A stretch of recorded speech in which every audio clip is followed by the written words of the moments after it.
أعوذ بالله من الشيطان الرجيم بسم الله الرحمن الرحيم الحمد لله رب العالمين الصلاة والسلام على أشرف الأنبياء والمرسلين حبيب إله العالمين بالقاسم مصطفى محمد اللهم صل على محمد وآل محمد وعجل فرجهم وعلى أهل بيته الطيبين الطاهرين المعصومين رب اشرح لي صدري ويسر لي أمري واحلل عقدة من لساني يفقه قولي أما بعد فقد قال الله سبحانه تبارك وتعالى بسم الله الرحمن الرحيم إنما يخشى الله من عباده العلماء मोहतरम खोजा टीवीना जोनारा सर्वे मोमिनीन सर्वे ज़ायरीन मोहतरमनी खिदमत में सलामुन अलैकुम वरहमतुल्लाहि वबरकातुह। अज़ीज़ान मोहतरम आ अठवाडिया में शव्वाल महीनानी 13મી तारीख में एक अजीम मरजा अजीम शख्सियत आयतुल्लाह मोहम्मद हुसैन तबातबाई बुरुजर्दी के जेमनो आ तमे फोटो જોઈ રહ્યા છો અને આ એમની કબ્ર છે કે જ્યાં આગળ મોમિનીન ફાતિહા પડી રહ્યા છે। 13મી શવ્વાલના આયતુલ્લાહ બુરુજર્દીની વફાતની તારીખ છે। આપણે આજે એમની કબ્ર પર ફાતિહા પડશું અને એમની જિંદગી બારામાં થોડી ઇન્શાઅલ્લાહ ગુફ્તગુ કરશું અને સાથે સાથે માસૂમે કુમ સલામુલ્લાહ અલૈહાની ઝિયારત પણ કરશું। આયતુલ્લાહ બુરુજર્દીની વફાતની તારીખ છે। તમે જોઈ રહ્યા છો કે અત્યારે આ જ્યાં ચારે બાજુ અહીંયા પોસ્ટર લગાવેલા છે, આ બધા જે પોસ્ટર આપણે જોઈ રહ્યા છીએ, આ બધા પોસ્ટર જે લગાવવામાં આવ્યા છે એમની વફાતની તારીખના મોકા ઉપર કે એમની જિંદગી બારામાં લોકોને જાણકારી મળે। ચારે બાજુ અહીંયા એમની કબ્રની આજુબાજુમાં રાખવામાં આવ્યા છે। એમની જિંદગી પર જેમાં ગુફ્તગુ કરવામાં આવ્યા છે, એમની જિંદગીના હાલાત, એમની જિંદગીના વાકયાત, આ શખ્સિયતની કુરબાનીઓ, જે જહેમતો છે, આ તમામ ચીજોને બયાન કરવામાં આવી છે। આયતુલ્લાહ મોહમ્મદ હુસૈન તબાતબાઈ બુરુજર્દી અસલ બુરુજર્દના રહેવાસી હતા અને પોતે તકરીબન 90 વર્ષથી આસપાસ પોતે જિંદગી કર્યા છે અને આપણા બીજા ઇમામ હસન મુજતબા અલૈહિસ્સલામની ઔલાદમાંથી છે। આ તમે જો એમનો શજરો લખવામાં આવ્યો છે અહીં આગળ એમની કબ્રની બાજુમાં, આપણા બીજા ઇમામના દીકરા 5મી નસ્લમાં એમના જે દીકરા હતા તબાતબાઈ હતા, આપણા બીજા ઇમામના દીકરા એ 5મી નસ્લમાં તબાતબાઈ હતા, એમની ઔલાદમાંથી છે આયતુલ્લાહ બુરુજર્દી, એટલા માટે એમને તબાતબાઈ કહેવામાં આવે છે। આપણા બીજા ઇમામની નસ્લમાંથી છે આયતુલ્લાહ બુરુજર્દી। કોમના હૌઝાની તરક્કી પાછળ એક બહુ મોટો હાથ, એક બહુ મોટી કુરબાની જેમની છે આયતુલ્લાહ બુરુજર્દી છે કે જેમણે કોમના હૌઝાને આગળ વધારવા માટે પોતે તકરીબન 15-20 વર્ષ સુધી જહેમતો ઉઠાવી છે અને આ હૌઝાને એટલી બધી તરક્કી સુધી, એટલે એટલા કમાલ સુધી કોમના હૌઝાને પહોંચાડ્યા છે। કુરબાની છે, ખરેખર બહુ જહેમતો છે કે આજ આપણે જોઈ રહ્યા છે કે કોમની સરજમીનમાં તકરીબન 100થી વધારે કન્ટ્રીઝના મોમિનીન અહીંયા આગળ તાલિબે ઇલ્મ સ્ટુડન્ટ્સ અહીંયા આગળ તાલીમ હાસિલ કરી રહ્યા છે। અને આ જે મસ્જિદ આપણે જોઈ રહ્યા છીએ, આ મસ્જિદ કે જેની અંદર માશાઅલ્લાહ ઘણા બધા ઝાયરીન અને ખુશનસીબ મોમિનીન નમાઝ બી પડ્યા હશે। હું તમને મસ્જિદને અંદરથી પણ એક ઝિયારત કરાવું। આ મસ્જિદ જેનું નામ મસ્જિદ આઝમ છે, આ જે મસ્જિદ આઝમ છે, આ મસ્જિદ આઝમને બનાવવાવાળા, એનું તામીર કરાવવાવાળા એ ખુદ આયતુલ્લાહ બુરુજર્દી છે। અને આ મસ્જિદની બહાર જે સહેન છે જેનું નામ સહેને મસ્જિદ આઝમ છે, આ તમામ જગ્યાને આજે પણ એમના જે નવાસા છે આયતુલ્લાહ અલવી બુરુજર્દી કે જેઓ મગરીબની નમાઝ પઢાવતા હોય છે અહીંયા આગળ આ મસ્જિદની અંદર, એમના હાથમાં છે ને પોતે એમનું મેનેજમેન્ટ સંભાળે છે।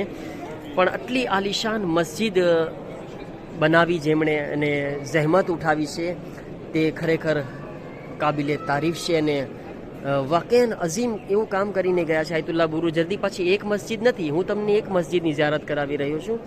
આ મસ્જિદના પાછળ બગલમાં એક બીજો હોલ છે મસ્જિદનો, એના બાજુમાં એક ત્રીજો હોલ છે 3 મસ્જિદ કન્ટિન્યુ, અને સાથે જ્યારે આપણે શહેરમાં જઈશું તો એક મસ્જિદ, નાની એવી મસ્જિદ જે હરમ મસ્જિદ શહેન આઝમમાં ઓલી તરફ પણ છે, એટલે 4 મસ્જિદો પોતે અહીંયા આગળ બનાવરાવ્યા છે. અને માશાઅલ્લાહ લાખો ઝાયરીન અને ઇબાદત ગુજારો અહીંયા આગળ નમાઝ અદા કરતા હોય છે, ઇબાદત કરતા હોય છે. ખરેખર એવું સવાબે જારિયાનું કામ કરીને ગયા છે આયતુલ્લાહ બુરુજર્દી કે એમ થાય કે ના, ખરેખર અગર દુનિયામાં કોઈ કામ અલ્લાહ તોફીક આપે તો એવું કામ કરીને જાવું કે કયામત સુધી એનો ફૈઝ આપણને મળતો રહે અને લોકો એનાથી ફાયદો ઉઠાવતા રહે. સવાબે જારિયાનું કામ. આપણે જઈએ એમની કબ્ર ઉપર અને થોડી ગુફ્તગુ કરે આયતુલ્લાહ બુરુજર્દીના બારામાં કે આ અઝીમ શખ્સિયત આયતુલ્લાહ બુરુજર્દી કે તકરીબન 90 વર્ષથી આસપાસ પોતે જિંદગી કર્યા અને દીનની કૌમની ખિદમત કર્યા છે. આ મરજા આયતુલ્લાહ પોતે એમની જવાનીના ટાઈમમાં આલિમે દીન હતા પોતે, તો એ વખતમાં જ્યારે એમને સવાલ પૂછવામાં, એક જેને બુઝુર્ગ હતા ત્યારે સવાલ પૂછવામાં આવ્યો કે શું તમે ઇમામે હુસૈન અલૈહિસ્સલામની મજલિસો પણ પઢો છો? ત્યારે પોતે એમ કીધા કે હું ઇમામે હુસૈન અલૈહિસ્સલામની મજલિસો મારી જવાનીના દોરમાં બહુ જ પડેલો છું. જ્યારે પોતે બુરુજર્દમાં હતા ત્યારે ઇમામે હુસૈન અલૈહિસ્સલામના મસાઇબ બહુ જ પડતા હતા. ઇમામે હુસૈન અલૈહિસ્સલામથી એક અલગ જ એમનો ઇશ્ક હતો. ઇમામે હુસૈન અલૈહિસ્સલામથી ખાસ એક જેને કહેવાય કે એતેકાદ આપણે કહી શકીએ કે ઇમામે હુસૈન અલૈહિસ્સલામ એમની આઝાદારી માટે ખાસ એવો એમનો એતેકાદ હતો કે પોતે, અને એટલું જ નહીં, પોતે આઝાદારી કરતા હતા, મજલિસો પડતા, સાથે સાથે બીજાને પણ ઇમામે હુસૈન અલૈહિસ્સલામની મજલિસોની બહુ જ તાકીદ કરતા હતા. અને એ જમાનામાં કે ખાસ એક મોજીઝો થયેલો છે એમના સાથે.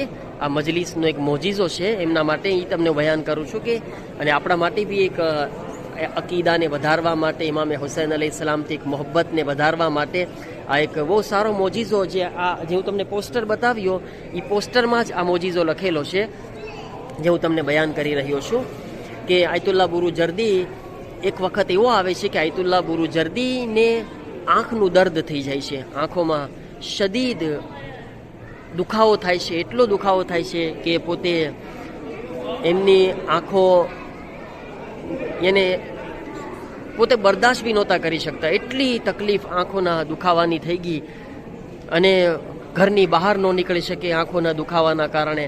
અને એમાં પણ એક જ્યારે મુહર્રમનો સમય આવી જાય છે, હવે એક અઝાદાર માટે, ઇમામે હુસૈનના આશિક માટે કેટલી સખ્ત છે કે આશુરાનો દિવસ હોય, 9મી તારીખ હોય, શબે આશુરને, એ વખતે જો ઘરમાં બેસવું પડે તો મને લાગે છે કે ખરેખર એક અઝાદાર માટે, હુસૈન ઇબ્ન અલીના ચાહવાવાળા માટે આનાથી મોટી કોઈ મુસીબત નથી કે પોતે આશુરના દિવસે મજલિસમાં ન જઈ શકે અને ઇમામે હુસૈનની અઝાદારી ન કરી શકે. બહુ શદીદ દુખાવો, ચાંદ મોહરમનો આવી ગયો, આંખોના દુખાવાના કારણે ઘરની બહાર ના નીકળી શકે. 1લી તારીખ, 2જી તારીખ, દિવસો પસાર થતા ગયા. આયતુલ્લાહ બુરુજર્દીને બહુ તકલીફ થાય છે. એને સદમો આંખોના દુખાવાનો નહોતો, એમને જેટલો તકલીફ આંખોના દુખાવાના કારણે નહોતી થતી, એનાથી વધારે તકલીફ એના દિલમાં એ હતી કે હું હુસૈનની આઝાદારીમાં મજલિસમાં હું શિરકત નથી કરી શકતો. આ વાતનું દુઃખ બહુ જ હતું એને, એટલું જ દુઃખ એને દિલમાં હતું. હવે એમના સાથે જે મોજીઝો થાય છે એ મોજીઝો હું તમને બયાન કરું છું કે આશુરાના દિવસે અલ્હમ્દુલિલ્લાહ દુનિયાના હર જગ્યા ઉપર ઇમામે હુસૈન અલૈહિસ્સલામનું જુલુસ નીકળે છે. એ જમાનામાં બી જુલુસ નીકળતું, પણ એ જમાનામાં જે જુલુસ નીકળતું તો જે અંજુમન લોકો પોતાના બદન ઉપર ને આખા બદન ઉપર ધૂળ લગાવતા, જે આજે પણ તમે જોયા છો કે આ તરફ અને ઈરાક તરફ મોમિનીન અઝાદાર જે છે પોતાના કપડાં ધૂળ હોય એમના કપડા ઉપર ચોટેલી, ને પછી ખાક લગાવેલી હોય અને સાથે બદન ઉપર લગાવેલી હોય, માથામાં લગાવેલી હોય. આયતુલ્લાહ બુરુજર્દીના જમાનામાં બી આ રીતના અંજુમનો નીકળતી આઝાદારી કરવા માટે. તો આયતુલ્લાહ બુરુજર્દીને ખબર પડે છે આ અંજુમન બારામાં ને આ જુલુસ બારામાં. તો આયતુલ્લાહ બુરુજર્દી એ અંજુમન અને એ જુલુસમાં